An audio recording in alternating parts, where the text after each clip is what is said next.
Police ஒரு பேர் அனுப்பிச்சிருங்க. அவன் யார் என்னன்னு விசாரிச்சு சொல்ல.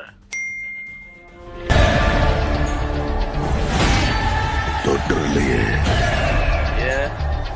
சம்பவம் பண்றவனு கேள்விப்பட்டிருக்க, அதுல ரெக்கார்டு வைக்கிறவனு கேள்விப்பட்டிருக்கியா?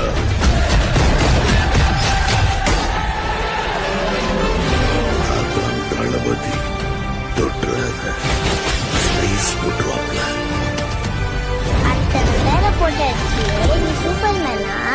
நான் சாதாரண தான் பேபி. அதை செய்யற சம்பவம் எல்லாம் சூப்பரா இருக்கும்னு சொல்லுவாங்க.